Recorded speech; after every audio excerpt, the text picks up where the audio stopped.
ಗದಗದಲ್ಲಿ ಸುರಿದಂತಹ ಒಂದೇ ಒಂದು ಮಳೆ ಸಾಲು ಸಾಲು ಅವಾಂತರವನ್ನು ಸೃಷ್ಟಿ ಮಾಡಿದೆ. 1.5 ಶತಮಾನಗಳ ಇತಿಹಾಸ ಹೊಂದಿರುವಂತಹ ಶಾಲೆಯೇ ಸಂಪೂರ್ಣವಾಗಿ ಜಲಾವೃತ್ತಿಯಾಗಿದೆ. ಇದರಿಂದಾಗಿ ನೂರಾರು ವಿದ್ಯಾರ್ಥಿಗಳು ಸಂಕಷ್ಟದಲ್ಲಿಯೇ ದಿನವನ್ನು ದೂಡಬೇಕಾದ, ಪಾಠವನ್ನು ಕೇಳಬೇಕಾದಂತಹ ಅನಿವಾರ್ಯತೆಯನ್ನು ಮಳೆ ತಂದಿದೆ. ಬನ್ನಿ, ಕುರಿತಂತೆ ಒಂದು ವರದಿ ಇದೆ, ನೋಡ್ಕೊಂಡು ಬರೋಣ.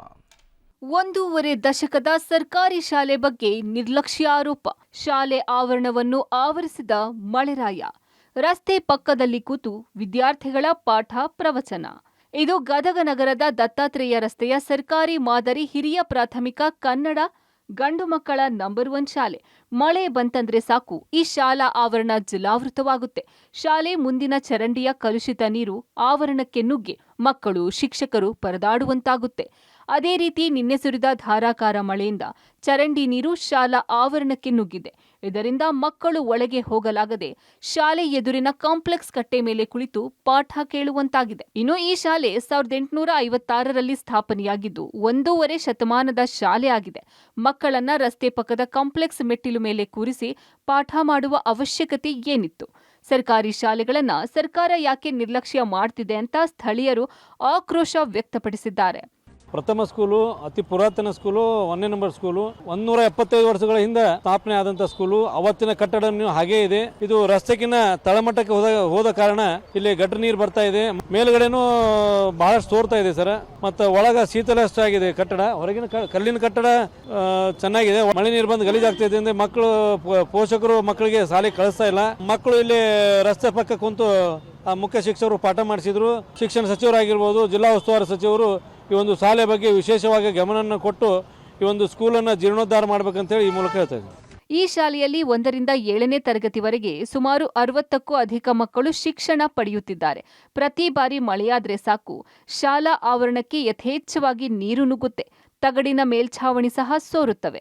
ಇದರಿಂದ ಮಕ್ಕಳು, ಶಿಕ್ಷಕರು ಪರದಾಡುವಂತಾಗುತ್ತದೆ. ಹೀಗಾಗಿ ಈ ಶಾಲೆಗೆ ಮಕ್ಕಳನ್ನು ಕಳುಹಿಸಲು ಪಾಲಕರು ಹಿಂದೇಟು ಹಾಕ್ತಿದ್ದಾರೆ. ಸರಿಯಾಗಿ ಚರಂಡಿ ನಿರ್ವಹಣೆ ಮಾಡದ ನಗರಸಭೆ ವಿರುದ್ಧ ಪಾಲಕರು ಆಕ್ರೋಶ ವ್ಯಕ್ತಪಡಿಸಿದ್ದಾರೆ. ಮಾಧ್ಯಮದವರು ವರದಿ ಮಾಡ್ತಿದ್ದಂತೆ ನಗರಸಭೆ ಅಧಿಕಾರಿಗಳು, ಶಿಕ್ಷಣ ಇಲಾಖೆ ಅಧಿಕಾರಿಗಳು ಎಚ್ಚೆತ್ತುಕೊಂಡು ಸ್ಥಳಕ್ಕೆ ಆಗಮಿಸಿ ಜೆಸಿಬಿ ಸಮೇತ ಕಾರ್ಯಾಚರಣೆಗಿಳಿದಿದ್ದಾರೆ. ನೀರು ನಿಲ್ಲದಂತೆ ಚರಂಡಿ ಸ್ವಚ್ಛತೆ ಕಾರ್ಯ ನಡೆಸಿದ್ದಾರೆ.